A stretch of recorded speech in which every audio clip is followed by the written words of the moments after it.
Today we are talking about raiding.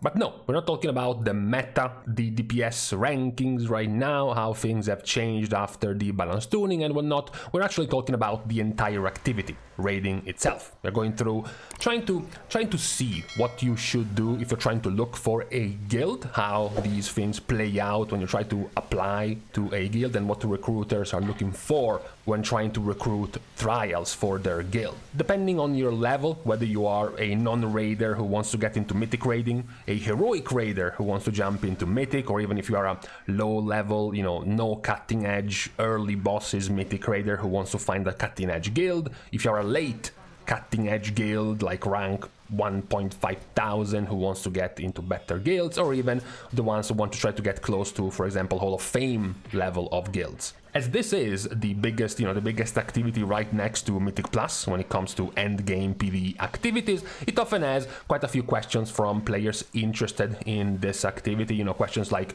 as a new player, how can I get into Mythic Raiding? What about logs? When are my logs good enough to apply to other guilds? How about, what does it take to get into a top 100 guild versus getting into a top 1000 guild? How do I get into cutting edge raiding, or the best way to get into a raiding guild if you don't have a lot of raiding experience? So as someone who has played since vanilla, since I was like 11, playing on my dad's PC at 15 FPS on a 480 pixel CRT monitor, and I've seen a lot of things throughout guilds in basically 20 years, quite a few things though have remained the same across all this time in different expansions as the game developed and evolved over time. There is definitely one thing that has remained the same since then, immovable and unchangeable, which is the time, right? If you even are starting to think about getting interested into raiding on a stable level, not just pagging, whenever you can, but actually finding a raiding guild, well, the first thing is to make sure you actually have the time. This is one of the biggest differences between, for example, Mythic Plus players, even the very good ones who can push very high keys, title-winning keys, title-earning keys, for example, is the commitment to a schedule. Not just, push keys whenever you want, right? You have to actually commit very often to the very same days, week after week, which is a very big difference from pretty much all of the other activities in this game. So before even getting interested, before even thinking about getting into raiding, you have to make sure you can set aside at the very least 1 to 2 days a week for a raiding, and then it depends on how much more you want to go for. Whether it's going to be 2, 3, 4, maybe even 5 nights a week. Just as long as you can be reliable for those nights, to be there for raiding. That's the biggest point many recruiters will be happy to hear about, that you have a very high attendance for those raid nights. As before anything else, one of the more prized possessions you can have as a raider is your reliability to show up when it's actually time to raid. So you want to start raiding, right? Or rather you want to maybe get into a better guild, get into Mythic Raiding, etc, etc. There are a couple of things that some players do have and some players will not, right? We have, of course, experience and logs. Those are the two things that, depending on, of course, what you have been doing so far in the game, you might already have or not. The number one thing that, in my experience, has pained players more, it has been more of a source of worry, is the logs, right? Whether it is that you are already in a Mythic Raiding Guild, but you're only at like 3 out of 8, 4 out of 8, maybe just getting to 5 out of 8 and want to get higher up, or maybe not even that. Maybe you are in a heroic guild and you only have heroic logs, but you have been thinking about getting into Mythic Raiding. So there is this big misconception about logs, because of course many players do put pride in having high colored logs like purple or orange to show how good they are in their performance in the raid. When it comes to recruiting in Mythic Raiding, this doesn't have a lot of value when it comes at the very least to getting your spot as a trial. There is a big misconception even at the level of guilds I've been in, for example rank 30, rank 50, 60, 70 in the world. It is very often common and standard to offer trials to raiders who have a 50, even 40 percentile average logs in Mythic. And this can often go even lower when it comes to healing, where the logs even have less value than the DPS So most of the importance you will have to put when it comes to logs is for you to show your possible guild, your recruiter, looking at your application, that you know how to play out your rotation, you know how to click your buttons, less so than getting a 94 percentile log on Mythic Sprocket or something. You know, very often a recruiter will put more value on some caster who gets a 57 percentile log on Sprocket after they look at the log and they see you were assigned to the mines and you had to do the mine mechanic, you were assigned to 3 different drills or 4 different drills throughout the fight, you even were a hunter, so you were assigned to soaking the rockets with your turtle, compared to a melee DPS who zigzagged his way to a 93 percentile log without doing a single mechanic the entire fight. So the importance of logs is there, but it's not nearly as high as you would think. Where it does get higher is in Heroic, for the simple fact that supposedly, of course, the quality of players in Mythic is much higher, meaning that everything that gets logged into Heroic and makes up number is also going to be casual players who are pugging with a much lower item level, who are doing this as a casual weekly clear of the raid in a pug. They're not nearly as tryhards, so to speak. So since in Heroic you have a much larger pool of less competitive players, it's expected for your logs to just be higher on average when it comes to Heroic. So when it comes to Mythic, even a 50 percentile log will do, but when it comes to Heroic, you know, getting above 80 percentile log, even closer to 90 or higher, is a good sign for a DPS if you are trying to apply to a Mythic guild, as that is also a sign that you have been playing your rotation basically properly in that fight, even if it's just Heroic. Yes, of course, you will be at a disadvantage if you do not have Mythic logs, if you're trying to apply to a Mythic guild, but that's a situation quite a few players will have to find themselves in. In fact, that's a situation every player who wants to get into Mythic for the first time will have to find themselves in. Now, something could also be said about pugs, especially nowadays in the past few expansions. Pugging early Mythic bosses has been way more normalized, so even if you were looking to get into a Mythic guild and you have never been in one, even now at this level, especially if you have kept playing the game and kept up your item level, you can easily be at the 680 plus item level mark without even a single Mythic boss kill at this point, which means you should be perfectly fine to get invited or to get into one of these pug weekly attempts at killing the first, at the very least, 3 Mythic bosses, just to polish up a bit your logs with the first few Mythic boss kills rather than just the Heroic kills. So even as a non-Mythic raider, you can still find some of these kills in pugs. So even as a non-Mythic raider, you should still have enough gear right now to still get at least some logs in the early bosses. Now, when it comes to experience, of course, that's another thing you can just improve right now if you don't have any the previous tier or the previous tier after that. This is what very likely will stop you from, you know, giving the confidence to many of the recruiters to get you in, simply because they don't know. It's essentially a jump in the dark for them on whether or not, for example, you have proven to be reliable, to show up for raid nights, to have experience in a Mythic raiding environment, because you have no prior experience. So that's another one of these bullets you will just have to bite if you don't have prior experience yet. It will just make it harder to find recruiters confident enough in your application, but that's not something we can change right now.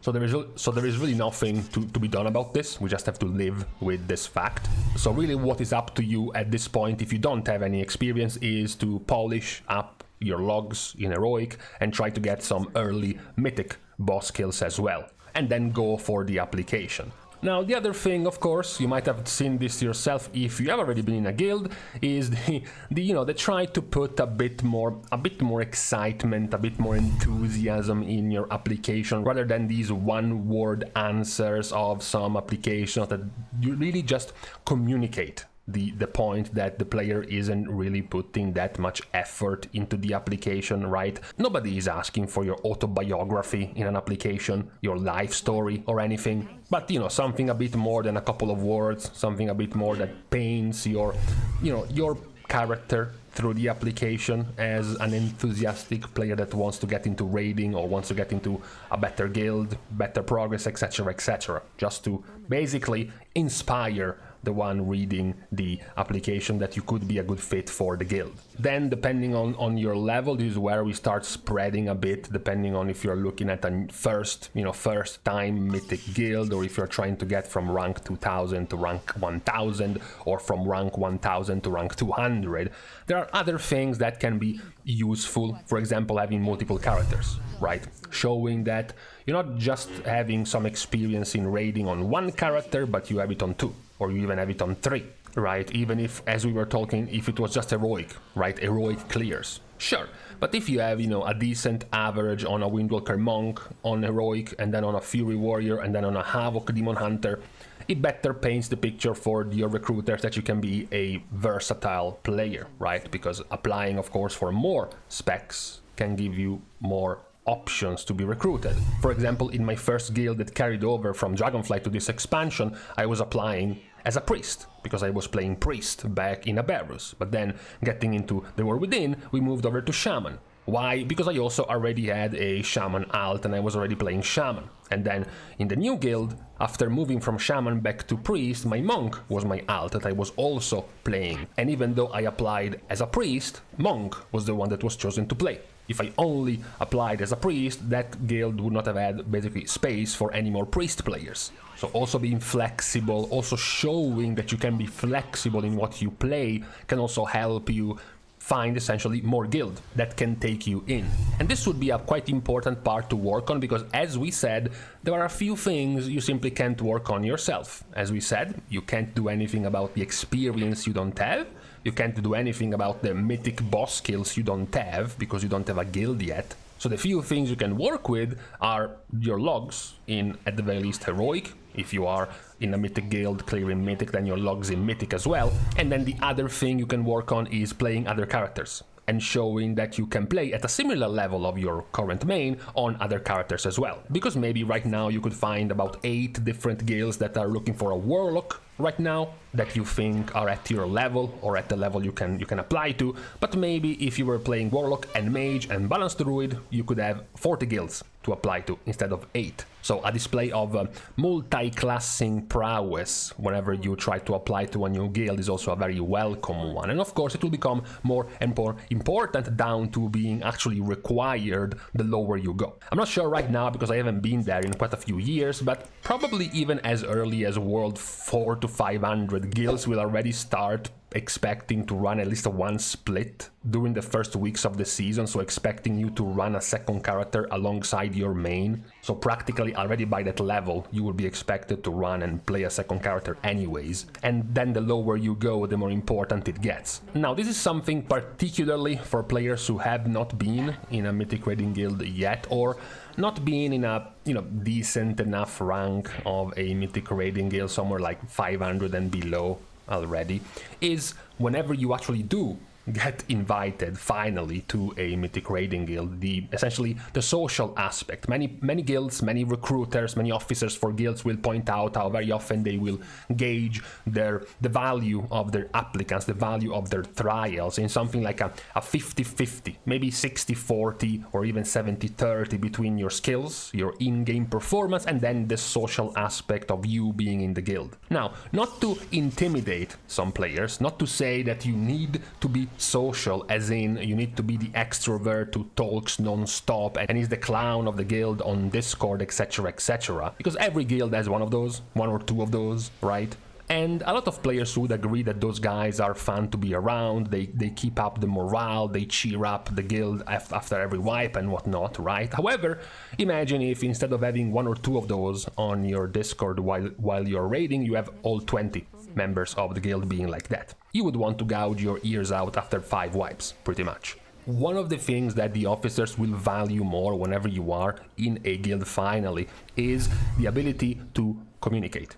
It's very easy whenever you're applying to say, yes, I have a microphone, yes, I can speak. However, it is going to be very valuable for you to actually pull that through while you're actually raiding, especially when it comes to troubleshooting problems, right? I'm sure it will be quite awkward and embarrassing as soon as you join as a trial, and as soon as you, the new trial, is the one who mistakenly pops a Mugsy mine and causes a wipe, right? Barely anybody has heard you speak yet, and you just cause everyone to die. The best course of action in there as a trial is to man up and simply communicate what happened. You made a mistake, you ran in your mine, you blinked and you didn't see the mine, sorry. Rather than spending 1 minute of the officers asking what happened, who popped the mine, let me look at the logs, let's see who it was, oh it was you. Trial, who didn't say anything. It is a very valuable tool to be vocal and to essentially help your guild as a trial rather than taking a back seat and being basically silent and not saying anything, because it will make you feel more part of the whole guild process of killing bosses. Essentially, in the simplest way, you will be more easily forgotten and you will be more easily discarded if you don't make yourself at least a little bit part of the raiding guild and the whole process around raiding. Now, there are a couple of asterisks that players ask often, for example, Mythic Plus. One of the things that players do ask often whenever they try to get into raiding or in better raiding guilds than the ones they are in, as mentioned, because they don't have a lot of experience, because they don't have a lot of mythic raid kills of this tier or the previous ones or previous expansions, they try to look at things that they do have. So they look at themselves, they're like, well, I have 3,432 Mythic Plus rating, right? Surely this will give a little bit of value, at least to my application, because it will show that I can play my spec, right, in Mythic Plus at the very least. This, that does have some extra. It's definitely a plus if you already have it, but it's not something that will make or break your key, especially if the rest of the fundamentals are not there. As mentioned, if you have 0 experience and your raid logs are not very good, then showing that you are high rating in Mythic Plus will not often have that big of an impact. As I mentioned, a recruiter would much rather see you have a 50 percentile average in mythic boss kills than having a 20 percentile average but having title level Mythic Plus score. So the Mythic Plus score is a plus, of course, but it's not at the same level at the very least as what you can cook up with when it comes to your raid prowess, whether it is on your main, on your alts, in heroic and in mythic. The other question that gets often asked, of course, for an entire role is the role of tanks. So, of course, many players have realized that whenever they try to look for guilds when playing a tank, it gets much harder than trying to apply for a DPS, for example, because guilds will generally be looking for around 18 to 20 DPS players, and then they will be looking for 2 tanks. So just by that, it's a much smaller market. On top of that, it's just harder to find guilds who are looking for tanks. That's because in my experience and in many other players' experience, most of the time tanks will be found in-house, in the guild. Very often, let's just say, headcanon number 94% of tanks will be found from a DPS in the roster already.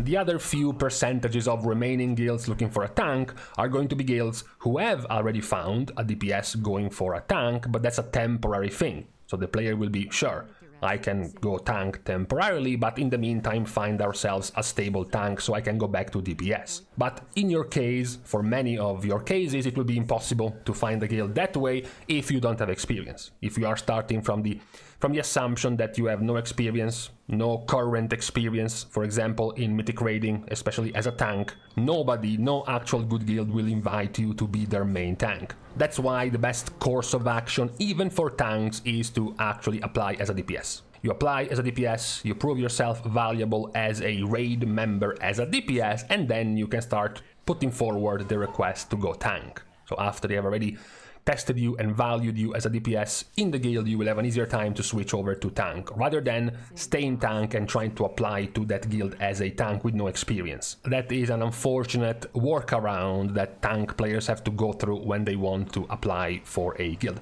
It will get easier, as mentioned, it will get easier once you are at that level. So once you have found your guild, once you have went from DPS to tank and you have main tank, then you can start applying to other guilds as a tank with experience in the tier as a main tank. You will have a slightly higher chance, but as I said, it will still be by default much lower than both healers and DPS, for the simple fact, as mentioned, that it's more rare to find guilds straight up looking for a new tank outside of their own guild. These are pretty much the fundamentals on how you want to look towards applying for a Mythic Raiding Guild, making sure you are locked in the amount of time you can spend in the guild you're applying to, however many nights you want to be available for. Having, as a plus, already having Mythic raiding experience in the past or current raid experience, having decent logs in Mythic of current tier or even previous tier, or slightly higher logs in current heroic tier,